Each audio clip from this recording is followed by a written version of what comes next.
Welcome to Peter and Ruffy's Football Show. We're live on PLZ Soccer's YouTube channel. I'm Peter Martin, Alan Ruff is alongside me, and Hugh McDonald as well. It's the three, Ruffy, who were here at the start 10 years ago. We're still together. Yes, amazing. The 10 years and he's never ever asked for a rise. Never, never ever.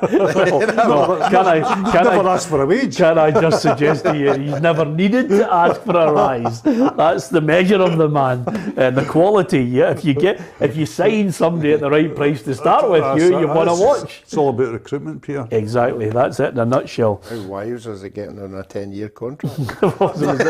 on the weekend when they unveiled the Jim McLean statue, I took a leaf out of his book. Yep, great to have you along with us. Don't forget, there's lots of occasions coming up where we're going to be giving away some fantastic prizes all the way through to Christmas, so do stay with us, share it, hit the subscribe button on PLZ Soccer's YouTube channel. You could be like Michael Emmons yesterday. He was the overall winner of a Ronaldo shirt, the CR7 pants, and the programme from Ronaldo's second debut with Manchester United. That was at Old Trafford in that 4-1 win over Newcastle. But there's going to be lots of things, strips, special games that you might want to get a hold of as well, bits of memorabilia, so keep your eyes and your ears open for that. Lots to talk about. Breaking news that's just surfaced today. The First Minister, Nicola Sturgeon, has just revealed that from the 1st of October it will be spot checks around the grounds, Ruffy, for this jab certification. So I think it's the sensible thing to do. It's a sensible thing to do for the big crowds, for the 50,000 people. You know, it'd be absolute mayhem. We know how difficult it is for some fans to get into games. Some of them leave it too late to get in and are running at the last minute. So, and it's good. I think it's 10,000, isn't it? You don't have to have any checks at all and under that. So we're only really talking about massive, big games. But I'm sure both clubs will be really happy with that decision. Okay, forgive me for being a cynic here, Hugh, but it's a sensible thing to do. We had a little package looking at how the fans get their QR code from the NHS, and then we've already looked at how the clubs might have to embrace a bit of technology that scans it. Okay, it's football, it's fans. You get it. You haven't had two jags. You're stopped.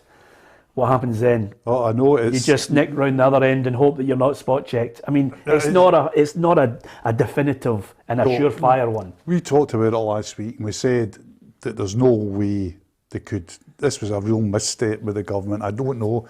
They obviously didn't consult with the football authorities, at least not deeply, because Neil Doncaster came out immediately, Peter, by Neil Doncaster's terms, an absolutely raging statement to say, that this had been, like blindsided with this. Yeah. So I think this will be, what's the best way to say this? This will be more a theory than something that's observed very closely in practice, shall we say. I don't think there'll be a great deal of spot checking going on, and I don't think there'll be a great deal of people saying to people if you forgot your scanner on your phone or your NHS letter, I don't think it'll be a wee nod and a wink and go to another turnstile kind of thing. I really think it was. I just think it wasn't well thought out and it wasn't well presented at all, and it's just been a bit of a disaster. But this is a great way out of it. But it was a way out of it we suggested last week. Yeah, absolutely we did. And operationally, I think it's going to be difficult to implement, and over and above that, I think we're all aware of the fact that it's just a needless little bit of finance that the clubs have to find that really could have been used better elsewhere. But politics, sport, it does mix. We have to talk about it. It's just breaking there, so we're giving you our thoughts on it. Elsewhere, Celtic have revealed their financial results coming out. Here's the key points of their financial year and how it all looks. So pre-tax loss 11.5 million, 12.6 post-tax, revenue down from 70 million to just over 60 million, operating costs down from 80 to 74.4, net of bank borrowing 16.6 million, player sales 9.4 million, and the spend on new players 13.5 million. The sales of Odsonne Edouard, Ryan Christie and Chris Ayer not included in the financial results until June 30th, 2022, which I imagine, Hugh, will be far healthier. Oh yeah, there'll be. I mean, there's a bundle of sales underneath it as well. Of the odd million here and the odd million. You've got Jack Henry, you've got Klamala, you've got others as well. So it'll all mount up. And of course, what they'll have back by the figures for till December, they'll have hospitality back at full rates, and they'll have the Europa League figures for that as well. So yeah, I mean, the thing about Celtic is, when you look at the figures, and if you only had to look at the figures, you say, this is a well-run club, it's very healthy financially, it's got a good solid future in front of it financially. But with football, the whole point is, it's what happens in the park on a Saturday. Yeah. Or in this case, on a Sunday sometimes. Yeah. And with that in mind, if the figures are one thing that people will look at and say, okay, I think when you look at Man United, you look at so many other clubs across Europe, they're all posting losses, bearing in mind the effect of COVID. But I get the sense, and I said it the other day there, Ruffy, you're looking at that, the financial figures is one thing. On the pitch, it's not going according to plan. Off the pitch, I don't think there's a plan at the moment either. There may well be one that will suddenly be rushed in because they've been derailed with Dominic Mackay. There's now a scout just been announced, and I want to get his name right, Anton McElhone as head of sports science. But you're looking for recruitment. You're looking at Michael Nicholson is in there as the chief executive. Is it short term? Is it going to be long term? Is a director of football coming in? It just seems to be at this moment, rudderless. All over the place. Yeah. I think you have to look at the team selection as well. It's all over the place. You look at the new players that have come in. A lot of them have been a success, but it still doesn't look like a finished 11. It still looks like wee bit parts here and there. Yeah. And it remains to be seen if he's got bigger ideas in January. But the fans won't wait to January. January's too far away for him to have another signing spree. So I think he really needs to get a settled 11 on the park and start winning games, because as Hugh said, the fans aren't interested in figures. Not all of them aren't interested in figures. They're interested in turning up, getting entertained on a Saturday and winning games. Well, I think he made a rod for his own back, because there was just this feeling that suddenly he quickly managed to turn it around. They were looking good, playing some good football, but I always remember Gordon Strachan saying the key to being a Celtic manager, win, win, win, and win again. It doesn't matter how you do it, just make sure you do it. Well, funny enough, I was thinking about wee Gordon, and he might be coming into play at Celtic sooner rather than later, as well as is there a chance for his consultancy role to grow? Who knows? But under Gordon, I mean, Celtic were regularly criticised for the style of play, etc. But they won. They won the leagues, and they got to the knockout stages of the Champions League as well. And he could survive the jibes about style because he was winning games. Yeah. Now, I think with Ange, it's like a huge kind of, not quite roll of the dice, but do you know what I mean? Everything is in one basket of eggs, right? And sometimes the basket of eggs make a huge, wonderful big omelette because it comes great and you win 6-0. Yeah. But sometimes they just coop off the cart and it's an absolute mess. And at Celtic, you can't have that. You can't go to Celtic. You can't lose 1-0 at Livingston in the manner they did and not expect the crisis headlines to be there, Peter. Yeah. That's the club. It's as simple as that. It's as simple as, I think the big difficulty with Ange, and he'll have to get his head around it, is that, see, at some time this is my pure way of playing football. I'll live or I'll die with it. He has to know that he can die with it. Yeah. And it has to be at times, this terrible word that's been used all the time, but a pragmatism. See if you go to Livingston, sometimes you just got to grind it out. You've got to be tough behind the ball. You've got maybe have to hit it long. You maybe have to play two big strikers up, and you always have to win second balls. You might have to be physically tougher because that's the way it is. Well, I've got my own opinion on certain aspects of it, but this is what Michael Nicholson, the new chief executive, had to say about the figures overall. Over recent years, we have invested heavily in our football department so that it can perform at the highest levels in supporting our playing squads and our player identification and development strategy. That investment fed into one of the most successful periods on the pitch in the club's history, and we will continue to devote substantial investment to these key areas, our objective being to remain at the forefront of the modern game. A number of evolutionary initiatives are currently underway to build on that success and to continue to take the club forward. Well, all well and good. The proof is in the pudding. We'll wait and see exactly how he performs and what they do to try and arrest this concern. If anything, Ruffy, when Hugh mentions, and many a manager has always been asked, what's plan B when you keep pass, you can't break down the worst side in the SPFL. Now, the plan B, you can't go to plan B because quite simply, the board derailed them before he even got in the door. They bought James McCarthy, which he didn't buy. James McCarthy's taking a bit of time to settle. They didn't give him the ammunition that he needed to shore up the defence. And they've been found wanting, and you've had a guy there sitting there who suddenly gets a loan to Dundee on the last day of the season. They've been scrambling at the front end. They've got an injury to one of the best players that they've bought in the last few years, and you've suddenly lost your captain. There's no leader on the park. I could go on and on and on about it, but they've been derailed by the inactivity of the board, negligence at times. Yeah, I think you summed it up. I don't think anybody would disagree with you. I think the how thing took far too long. I don't know who, let it go on that long, because that's when all the work should have been done, all the identifying players to come in and have a settled team at the start. And as I said earlier, even now, I don't think the Celtic fans would know who the 11 are going to start in the next game. And it is noticeable that the important players, the McGregors, aren't playing. So they're not playing. So I still don't think I think the defence is all over the place again. It's another new centre-half partnership at the weekend there, new full-back. So I think the sooner he gets the ones that he expects to come back quick and has a settled 11. But I'm surprised that the Celtic fans have bought into I need time. And sometimes, Why not? Because a lot of supporters don't get a manager time. Well, don't particularly listen to when you're not winning. No, but I'm saying I think he's fortunate.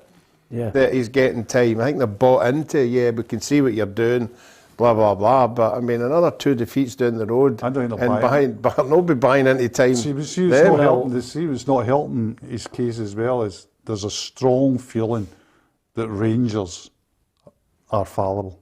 There's a strong feeling there. And there's a strong feeling that this season is not beyond Celtic. So, for example, if you're looking at Saturday, you lose at Livingston. That is, the whole pain of that is completely exacerbated when you look at Rangers drawing at home at Motherwell. Yeah, absolutely. But the thing here, Hugh, is quite simply, he needs time. He needs time to try and build it. I don't like the approach of it. I feel as if the whole approach has been, and not through his making, through the board, scattergun approach. It's, if you go back over Scottish football, English football, European football, you build a good side. You build it from the back. Now, I don't know what the approach is at Celtic here, but you build it from the back. Celtic's problems have been glaringly obvious. The defence has been a shambles. It can't defend cross balls. They're sleeping. The boy Welsh got caught out with sleeping with Andrew Shinnie's goal. You build it from the back with a solid back four and a half-decent goalkeeper, and then you start to think about the flair. I give you Brian Clough, Jock Stein, Sir Alex Ferguson. I can go through them all who understand what it's like to build a good team. Walter Smith, same thing. Graham Souness, what did he do? Chris Woods, Terry Butcher, Richard Gough, bang, there you are. So it doesn't take a rocket scientist to work it out. It's so blatantly obvious to them. But on the flip side of this, the reason why I think he will get time is because I think there are positive signs there. The biggest problem he has is he doesn't have enough ammunition. He wasn't given the right ammunition at the right time, and he said it, and I think he got his knuckles rapped for saying it. Yeah, but he still should have. If you look at the back five, he's starting back five. He's got an England goalkeeper. He's got a £4 million right back, a £7 million centre half, a £5 million centre half, and a £3 million left back, with a £1.5 million left back, injured. I think it's been a matter of recruitment, but specifically not the spending the money on recruitment, but the specifics of buying well. But the other thing is the amount of time to bed in, Peter. Yeah. I think it was interesting hearing Alan saying there, go back to the Eddie Howe. I think the Eddie Howe thing was a catastrophic thing from Celtic's point of view. Because if you imagine, if they'd have went to Angie in January and said, if they'd have went to Angie in January the 1st and said, we want you next season, by January the 2nd, it would have been done. My understanding was that when the negotiations with Angie started, it was a pretty quick process. He was keen to come. So he's sitting there from January the 2nd, and he can relay what he wants, who he wants, and when he wants them. And, we know that when he brings in the players that he wants, I mean, I think they've been of more than decent quality. Yeah. And I think that was the close. I think what he's got to do now, though, Peter, is in some way, there's no doubt about it, there's responsibility on the board, but now the responsibility is on him. He said, this is his pack of cards till at least January. What's he going to do with them? And how does he react to situations where on horrible artificial pitches, 11 fit guys go behind the ball? Is there a way that he can get round that? Yeah. And he's got to do that. One of our viewers is just wondering if you're suggesting is it lump the ball up the park football. I think at times you've got to do that. Yeah. Oh yeah. With a Yeti up front. Yeah, I think whoever up front you could. Yeah, I think the Greek centre forward will be perfect for that. If you watch his goals, he gets a lot of balls going beyond the centre half. He gets all of. But there's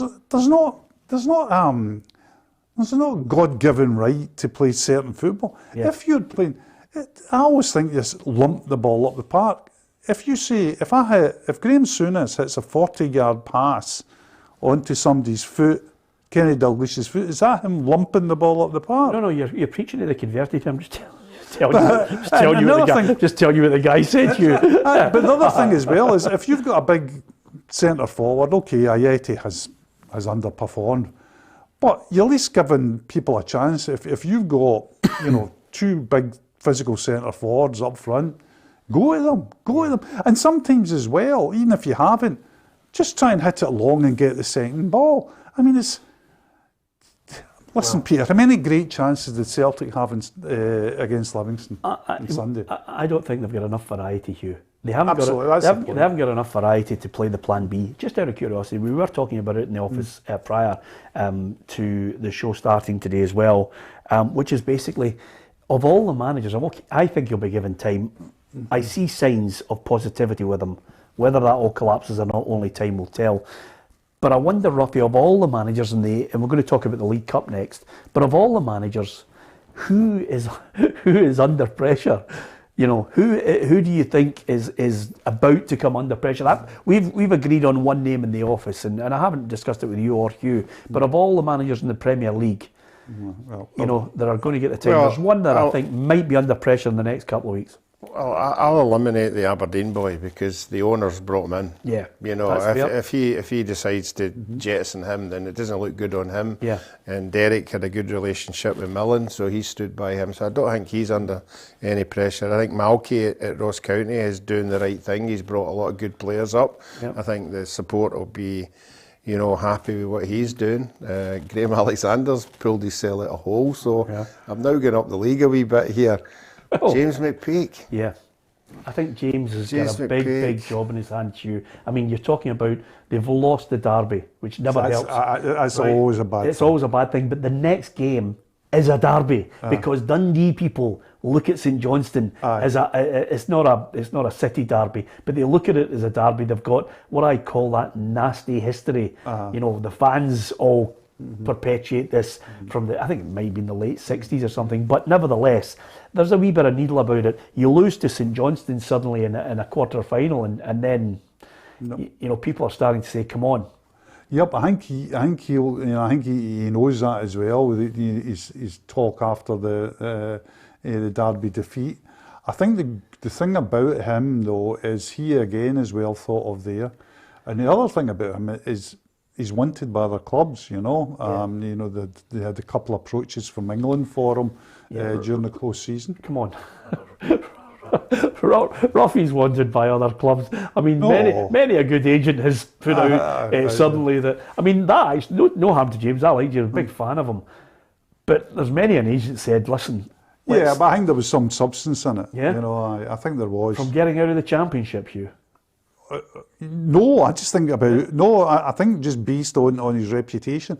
I think in some ways the clubs do their due diligence down south pretty well. I mean, MK Dons, for example, they have done really good due diligence. They did it on Nielsen, who I think he was unlucky there. I thought he's proved decent there. And then the guy now who's at Swansea, the Scotland centre half that they got, played for Rangers, it'll come to him in a minute. Russell Martin, they got him, did due diligence on him, a lot of him. He's done well for them. So certain clubs that they don't say, oh, you won this, so we'll take you. You know, they go and they talk to. I mean, I know a lot of clubs talk to even tutors on courses and say, what were these guys like? I'm talking about the fans here. I think if James can keep Dundee in the league, it's a tremendous success. It's a measure of him. It's making him more experienced. But right now, I'm looking at this difficult period and I'm saying... He'll keep them in the league. I have noticed... I think he should because they play good football. He'll keep them in the league. I think his problem's more a kind of perception one. They're not going down. Well, do you have any other manager in mind? I was just asking. No, I would agree with that. We were chatting and we said to him, the way fans are, and it's fickle early on in a season. It's particularly after a Derby defeat. Yeah. Particularly Dundee fans. I think Dundee fans have got high expectations. Well, they should have. I think, it's a lovely big stadium and they've always had the history, but I always feel they're very, very quick to be not happy. And they aren't going to be happy with the weekend, and you say if you get a cup. So you're right, the stats are there, down the bottom of the league and everything. It depends the relationship he's got with the owner. It's a lovely big stadium. It's not a lovely big stadium. It's a big stadium. They need that like to play it. For God's sake. I know it's 40 bits. The structure. The structure. Is it a lovely big stadium or is it a lovely big faulty big stadium? It's got 4 sides. I saw a bit in the paper. I don't know if you're going to talk about it later on, but I saw a thing in the paper the day about the nice stadiums. Did you see that? No. Did you not see it? No. Number 32 was Dumbarton. Number 34 was Alaba. And then Brecon. Come on, lovely stadiums. They were on a list of how many was it? 1 to 100, and was it Britain? You're not having it. You haven't a laugh. Listen, Dundee's main stand. If they did that up, Hugh, moved it close to the. If they did that up and moved it close to the pitch, that would be a stadium. Yeah, but the whole thing, of course, is if you were a businessman, you just say, right, we're knocking down one of the stadiums in the street and we're making the other one. Stadium. That's a separate programme, Hugh. let's not upset Dundonians. Rangers again. Well, listen. I mean, St Johnstone against. We're going to hear from Callum Davison shortly with regards to the game. It's such a huge match, and we must mention St Johnstone because they had a manager who wasn't under any pressure. He's won a double, and he's hoping Callum Davison that by defeating Dundee they can take another step on the way back to this time Hampden with St Johnstone fans to try and defend the trophy. I think the boys are determined. I think what we're focused on is trying to get supporters to Hampden. Probably our biggest sort of goal at the moment is to try and get our supporters. They missed out last season, and for us to try and get into Hampden again, it would be an unbelievable achievement to get there for sort of 3 cup competitions in a row. So I think that's our goal at the moment. That's what we're focusing on. Can you get the fans back to Hampden and try and get a semi-final? Yeah, I think if Callum got St Johnstone back to Hampden for the final and they managed to retain their cup, he'd be able to pick any house he wanted in the Perth area and land and then move on to any club that he wanted. He already has kind of earned that, right, hasn't he? I mean, the only thing I feel for Callum is I think they should pay their ransom and get him out of that room. I mean, they got a lot of money in transfer fees in the summer. I mean, I think as the years pass, what he did last year will not diminish. It'll become greater. Yeah. People will say, what do you mean a non-Celtic or Rangers club won 2 out of the 3 domestic trophies in a year? Yeah. It's astonishing stuff. And it's better, Ruffy, than, and no disrespect to Tommy, I love Tommy Wright. It's better than Tommy because I think he was coming up against, in that period, there's a better Rangers side. There's a stronger Rangers side than when Dundee United and St Johnstone met in the Scottish Cup. Aye. You know, suddenly he's managed a double whammy, hasn't he? Yeah, he has, but I mean, I think St Johnstone's a team that Dundee wouldn't want to play because they do exactly what Celtic don't do. They don't dig out results. I know they've not been winning a lot, but St Johnstone are a team you wouldn't want to play and say, right, I need a win here, because they all work together tirelessly for 90 minutes, and that's what's going to happen tomorrow night. So I think Dundee would be struggling, but you're right. St Johnstone have lost players and rebuilt, and he's doing the same, you know, and they're still getting not winning results, but results that keep the supporters happy. I'm going for them to win. Yeah, so am I. Yeah. No Charlie again. No, he hid it last week, didn't he? He got asked every night last week, would he be fit the weekend, and he sort of just fobbed us. Yeah. So let's go for St Johnstone. Yep. Yeah, that's the kind of friend you need, isn't it? 10 years, I don't know how we've managed to stay with them, but I'm going for St Johnstone. You? No, I'm going to go for Dundee. Oh, is that right? Yeah, I think Dundee, and I'll be narrow because St Johnstone will give it. I've watched Dundee a couple of times, watched them at Motherwell when they get beat, and I'm not kidding you, they were, I mean, it wasn't even close, we were all over Motherwell, and Motherwell won. I just think a wee bit of turn of luck, a wee bit, maybe that'll guide you. I just look at the Dundee team and I see quality in it, Peter. Yeah, okay, we'll wait and we'll see. And we'll also show you the predictor before you leave on the programme, because it's getting mightily worrying for certain individuals who scored no points at the weekend. A first for the predictor. I actually think, seriously, I think you should get, if you get no points, you should get 25 points. Deducted? No, added to you. Because how difficult is it to get 6 games and not even predict who's going to win in 6 games? Yeah, it was a tale of woe. Yeah. It was a tale of woe. I mean, St Mirren scoring with 2 minutes to go. I had 2-1. Dundee United, I had 1 each. The boy kicked 1 off the line in the last minute of the game. So it was 10 minutes. But you can't give up. You've just got to keep going. You've just got to keep going. Rangers against Livingston. Now, the draw at Motherwell at the weekend, maybe not the way they wanted it to end after they'd unfurled the title flag and 50,000 Rangers fans in there.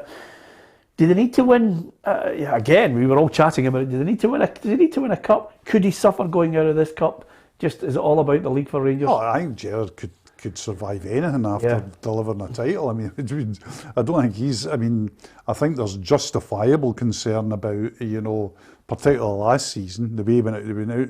He absolutely made a mess of it at Paisley, rested too many players, rotated too many players, didn't see the difficulties of going to Paisley. They were very poor in extra time and again in penalties against St Johnstone. I thought Callum Davidson did him in extra time, the way he went about his business. Yeah. So yes, there's justifiable criticism for not winning cups, but it's never going to be him under threat. He's delivered the Holy Grail. No, but I'm not suggesting for a minute he's under threat. I'm suggesting does he need to win a cup as well from the Rangers' perspective? Are they just? I think the fans are just thinking, no, just keep charging on 2 in a row. Aye, but I think they would take 2 in a row. But yeah, I think they would. All fans would love to win a cup, and there'll be criticism if they don't. But you'll sail on regardless, and they'll win tomorrow. Gary Mcallister going away. Yeah, Gary Mcallister was speaking ahead of the match, just giving his thoughts. It's a really big game for us with the incentive of getting to Hampden. It is an early cup competition in terms of a December final, and we are fully prepared for it. All over the pitch, we stress the fine details. We defend all over the pitch, starting from the front. We have to fully concentrate for the 90 minutes. When teams come to Ibrox and defend in a low block, we have to find ways to break that down. And of course, I think he was talking there about the ultimate thing, which is you're 1 goal up and suddenly Motherwell sneak an equaliser. You've got to try and work out ways. You've plan B and plan C sometimes. Yeah, but they'll have went away and looked at that game. I mean, there were chances there that they should have been taken. You know, they shouldn't have been 1-0 up until whenever they scored. They should have been well ahead. And as long as you're creating chances, you know, as a manager, you'll be saying, right, okay, we need to put them away, obviously. But it depends how much he tweaks it. You know, he's obviously not happy with some of the performance of players, so it'll be interesting to see who he takes out and who he leaves in. But I'm like you, they should win quite comfortably. I mean, I spoke about Celtic, they had 80 possession. So that's when, see all the stats that people come away with, that goes out the window for me now. Yeah. How can you have 80% of a game and get beat 1-0? Well, because you don't have plan B or plan C. I think Rangers will win again comfortably, 2-3 goals. Because no harm to David Martindale, they got the win. It boosts the confidence by all means. But I have to admit, I thought Livingston scored the goal and Celtic were, just couldn't win the game. So if you can't come up with another plan, you don't deserve to win it. Great for Livingston. But I still think, Hugh, I think a lot of fans are hacked off having to watch it on that pitch. No. I don't care about, Celtic lose, they lose, fine. I know there are not a number of people who are waiting to jump on. Celtic just weren't good enough to beat Livingston, but the pitch has to go. It has to go. I mean, I don't know how much more footballers have to actually look and play in that surface. It's terrible. Well, that's the way of it. I mean, we've talked about this before. If artificial surfaces were that good, all the big leagues would be playing in them. Yeah. They're not. So we know, without, going about, trying to excuse Celtic's defeat and all that, we're not going down that road. Celtic beat, that's fine, but we're just saying it doesn't make for a good spectacle either. See the excuse that they get away with for a wee bit, because when it came winter, they would say, look at the state of Motherwell's Park. Look at the state of Dundee United. Look, that's not the case. No. These pitches are all bowling greens. Well, These because pitches Motherwell are have spent fantastic. a lot of money on it, yeah. Yeah, so that isn't an excuse now. When winter comes, you're better playing on our surface than that rubbish. And their it's no rubbish now. Their surfaces in winter you can see games called off as well. Yeah, and it's not exactly Spartak Moscow. No, with all due respect, no. we're not going to, minus 30. Yeah. I don't like it. I couldn't care if. I don't think it's good for the league either. Peter. No, it's not. See, if you're a top flight league, exactly, with ambitions to be considered, a serious country about football, that can't happen. No. Still got to change it. As far as Rangers are concerned, I mentioned Sparta Moscow, but they played Sparta Prague. Sparta Prague had their own problems with racist abuse. They've slightly relaxed the ban, so I think Rangers, when they play in the Europa League, they're going to have a lot of kids in there because they're allowing kids aged 6 to 14 with some adult supervision into the park. So good. Suddenly parents will be taking along 5 or 6 so they can get in themselves. But I think it'll be packed. Aye. Good on it, and there should always be ways for. I was doing a piece the other week there on early memories of football and the way we got to football. Where did you go as a youngster to watch the football? What can you remember? Firhill was my first place I went to collect the ginger bottles at half time. I lived in the road, Mary Hill. No, I stopped it. And obviously, as you'll know more than Peter, that these ginger bottles got you into the pictures. Yes. If you had enough to produce. So, no, I used to wait at half time and get in. But as a supporter, I've never ever been to football to support, because I've always been playing.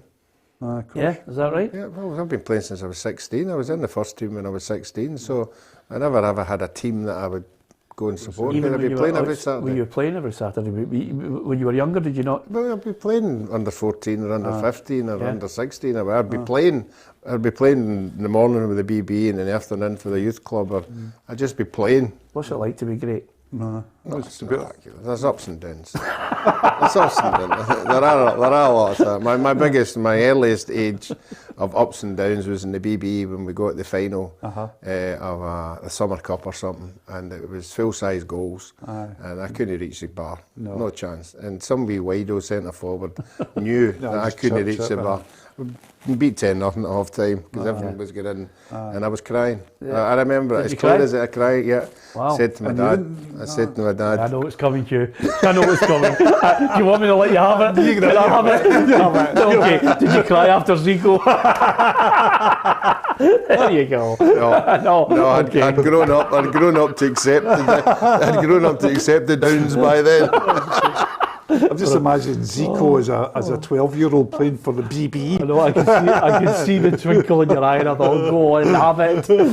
Brilliant. Anyway, apart from anything else, yeah, interesting to see.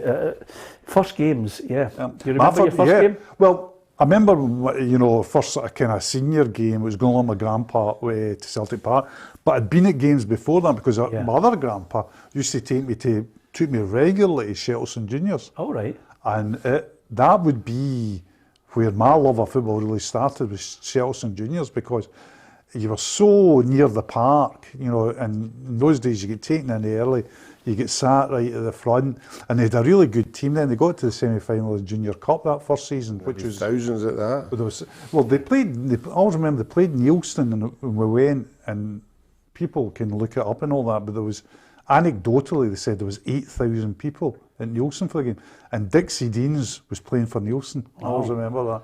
What a memory. And see, when you think about it, because he was known, everybody would be talking about, we're going to Neilston on Saturday, it'll be a tough game and all the boys, I was just away, and they'd all be saying, but they've got a centre forward, it'll be good. And see, when you think about it, he was a junior centre forward for Neilson who went on to play in a European Cup semi-final. Yeah. I mean, apart from all the domestic honours they won. Here's an interesting point, and it draws me back to Old Trafford last week. You mentioned your first games and everything, you're talking about it, and I remember going to games and people would be in there and they'd be having a drink. Baby, aye. Now, we've criticised them for having the artificial surface, but Ruffy, I walked up the stand going into Old Trafford. They were all standing in the area outside with the what do you call it, the beer. Mm-hmm. They were all having a beer. They were going up and they were all having their hot dog, but they were ordering a beer. English football is, people can go and have a beer and no questions asked. But the reason I mention that is because Sean Maxwell says we need alcohol back in Scottish football. but That's a good point. It's a great point, but unfortunately, our country is backward. We have a group of people who, there's a million and one things I could cite as reasons of why we're backward, but we're also backward because we can't behave. We can't even socially go out and have a beer and watch a game, sit with a plastic cup and a beer without wanting to, either abuse somebody or launch themselves onto a park. Yeah, but again, it's the small minority that spoil it for everybody else, because I think if you just say for something, you had 20,000 people at a game, there'd probably be about 20 people might spoil it for everybody else, and that's the problem. We had 20 guys from Manchester at the Partick Thistle Kilmarnock game. It was a stag do at night time, but they came to Thistle for the hospitality, and that was their first question: is there beer in the concourse? Yeah. Do we get a beer? No, you have your beer in here, and that's it. That's your. So that's what they expect. That's what they're brought up with. Yeah. But see, the thing as well, Peter, apart from the damage to the fans and the damage to our society, which the reputational that you can't handle it, etc., etc. It's the damage to the clubs. When I went down to Tottenham Hotspur, Peter, remember, there's 60,000 people in that stadium, and I bet you 50,000 of them were in the stadium for hours before the match, spending their money inside the stadium. Imagine the revenue you were getting, and everything was so civilised. It was food, drink. German football, which I've been going to for years, drinking inside the stadium and in the little concourses outside the stadium, the little hospital, it's completely part of the experience. That's what the experience is. Can you believe we live in a country where it just defies belief, doesn't it? But nevertheless, I know that they've tried before and they're not going to get anywhere with it because the government realises we've got a group of idiots who can't handle it and certainly don't know how to conduct themselves. And you're right, it would double it would bring in so much revenue to football clubs as well. I noticed that the Hibs chief, Ben Kinsell, says he's looking for Celtic and Rangers to contribute to the SPFL review. What is he looking for? Was he looking for them to contribute a veto? No, I think we're all pleased that somebody's doing something about it. I think the SPFL, what are we paying them for? Why are they not doing the review? Why have they not actively said, right, we need to look in? Well, the SPFL's the clubs, Ruffy. Yeah, the SPFL's the clubs. Yeah, but there must be a power at be to sit around that board and say, there are clubs out there don't think we're doing enough. Let us be seen to be doing doing it rather than leaving it at the clubs, because you know what's going to and happen. why do you think 5 clubs have broken away and announced? Why Well, do you I think don't- those 5 clubs have done that? I don't know, honestly don't. I tell know you. they're trying to get more money in the game, but they're not going to get it because of their voting system.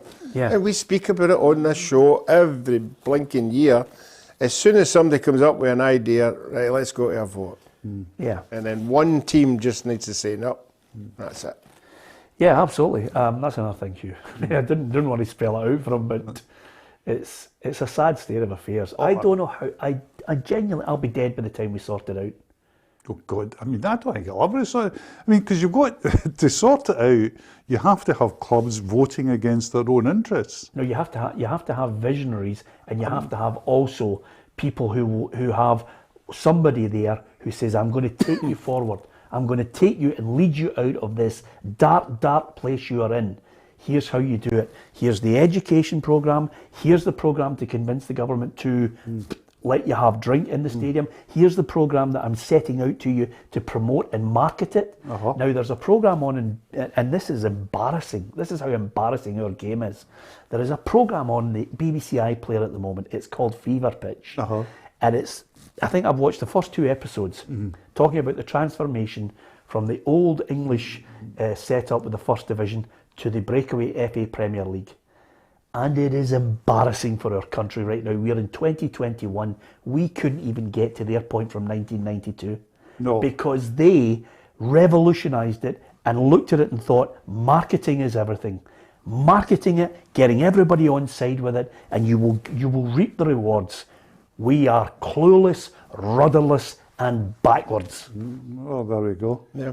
But you've got. I don't disagree. You've got these 5 clubs that have obviously sat down in a meeting and saying, right, let's get together. Surely the wise thing is go, let's get Rangers and Celtic in this. If Rangers and Celtic are with us, we're in a stronger position. But Rangers and Celtic aren't in it. So for me, it's Well, there's a reason. it they're loses. not. Of course it is. And that's Because why they it's don't not a want it. strong proposition for me. I think I think it'd be great to listen to see what they come up with. Yeah. And then we can look at it before we throw it in the bin. But it'd be interesting. Absolutely. Listen, here's something that I think is a worthy cause. I'm not quite sure where it goes, Hugh. The Scottish Government has been urged to, and this is by Labour, have called for dementia in ex-footballers to be an industrial disease. Yep. Now, here's a tough one because they want to recognise the case of dementia among footballers as an industrial disease. Okay, they may well do that, but what happens after that? Do we suddenly have to? Do we suddenly have to pay? Yeah, well, if it's an industrial disease, then they'll get designated who pays? payments. Well, there's the thing: the employer and the government will pay, but in differing amounts and percentages. But then it opens up completely the fact that this is an injury that's been caused by work. So there's somebody culpable. There's somebody that owes the players something to pay.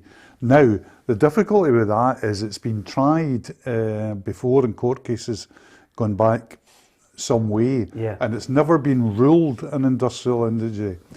But with the researcher, Dr. Willie Stewart at the Queen Elizabeth over in Govan there, he's come up with this very evidence-based ratio that footballers are 4 times more likely, even factoring in everything else, Yeah. 4 times more likely to develop such an illness than the normal workplace.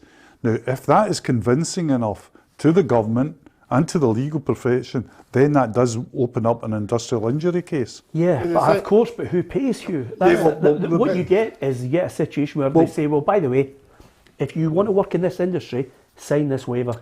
Well, that would be a way, yeah, because that's what the NFL are trying to do. Yeah. I mean, the NFL are saying to us, we'll pay a certain amount of care to you. They've set up a fund. I mean, they're awash with money. Yes. We're setting up, but there will be a system in that there's a certain amount of wavering in this. This is part of the deal, you know. I can understand. Chris Sutton's a huge advocate of, I think clubs taking responsibility for it. Although I have sympathy for the clubs and the whole situation of the way society, the development of football, the evolution of football, and the football that they were playing with. But I don't know how the game moves forward without somebody actually having to pay. And I admire Chris, and I admire Jeff Assel's family as well for really pushing the boat out on it. But all I can see is obstacles in a long, long journey. Yeah, I think it's the same as anything. You're beginning to open a can of worms, because the only people we're talking about are high-profile people. What about the ordinary guy who played football and headed the ball?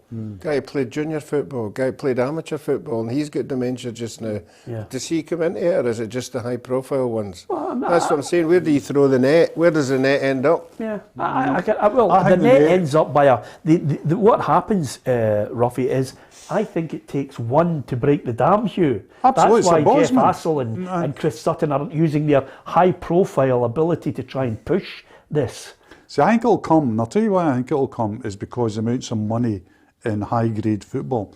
And I think in high-grade football, if you said to the EPL, you've got to, you can imagine the amount of money that's washing through the pension funds of the PFA, for example. Yeah. If you say to them, 1% or 5%, even as much as that, a couple of percent of television money, or 1% of your merchandising goes into this pot and it pays for industrial uses. I don't think it's a problem in England. Yeah, but that's the elite. How does Fraser Wishart handle it in Scotland? This is the problem. Yeah, it's a tough one.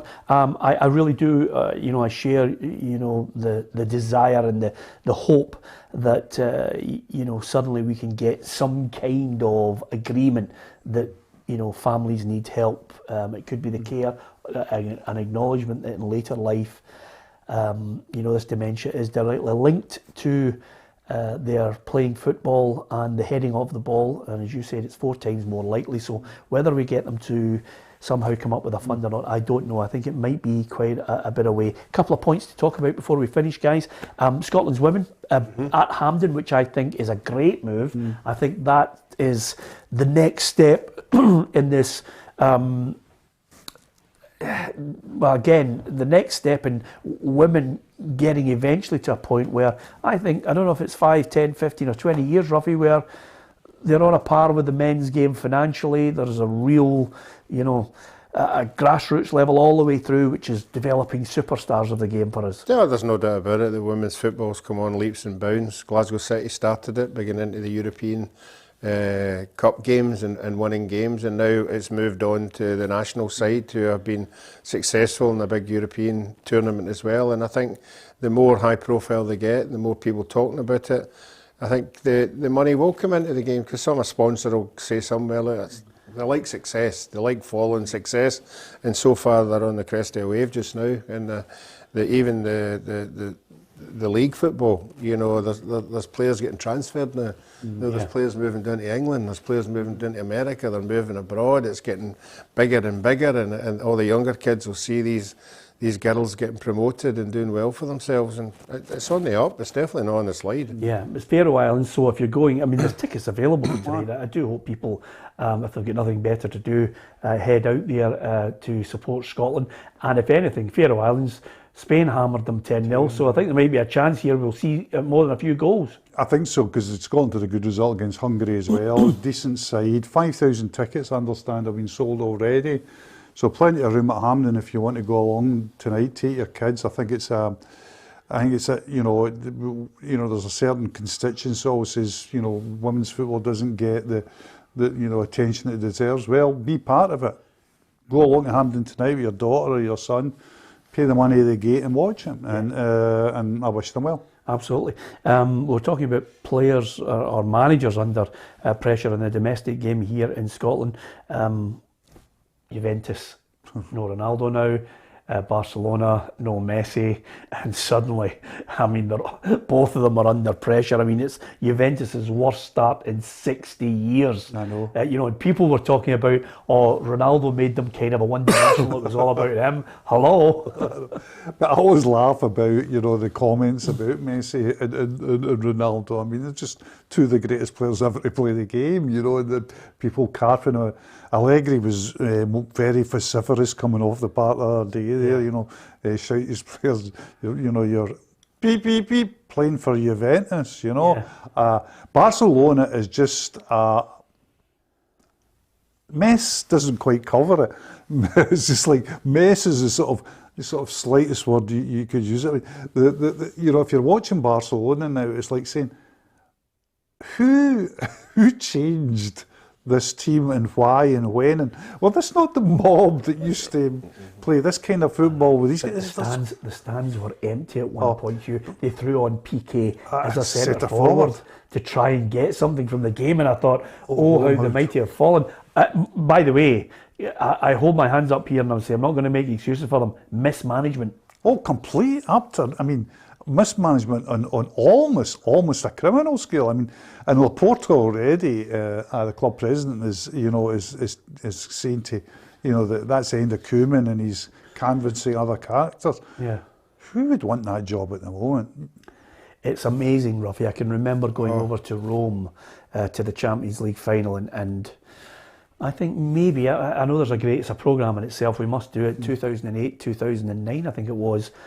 That for me was the greatest club side of all time. They dismantled Manchester United, and it really, I mean, Ronaldo was in the United side, but they could do nothing. They were unbelievable, Ruffy. And then, you move forward, a whole generation of Barcelona fans who thought tiki-taka football will win all the time, and suddenly it looks as if it's the end of an era. Only man I feel sorry for in it is 33-year-old Busquets.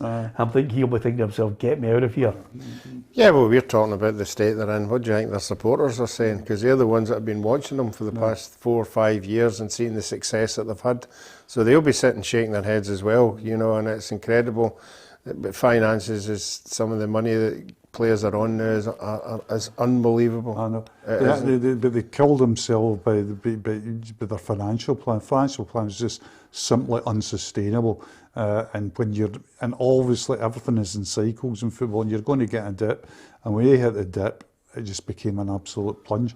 What's the best club side you've ever seen? What's your great club side? It's a great question, isn't it? A British side. Any side. The greatest European club side you've ever seen. Can't be world club scene, because I think it's very difficult to talk about Santos or River Plate, Boca Juniors. I thought the Milan side was good. That's Milan side. Milan side. Maldini and all them. Saki, Maldini, Costa Curta. I would have to throw that Real Madrid side on the 7-3 side. Not that I saw them, but saw them on the telly. They looked magnificent. Yeah, I think the game was slightly slower. Not to take away from the likes of a Gento, a Puskas, a Di Stefano, but I look slower. And to be fair, by the way, that Real Madrid side were winning the tournament at the early stages of European football. Absolutely. But I'm not taking anything away from them. I think they're up there as one of the greatest. Your Milan side, Milan side, I just think would it have beaten the Barcelona team? I think they would have eaten them. Yeah. So they're much more physical. It all depends under what rules you play. Yeah. They would have eaten them under the rules of 1990s. I don't think Barcelona could even have competed with them. Oh, it's a great argument. Let's make a programme about it. But under the rules of, under what I would call Messi rules, it would have been tighter. But if you look at that AC Milan team... What do you mean Messi rules? Well, you're not allowed to tackle from behind. The first severe tackle is a yellow card. Yeah. All good stuff, all stuff I agree with, but those stuff that didn't exist in the 1990s.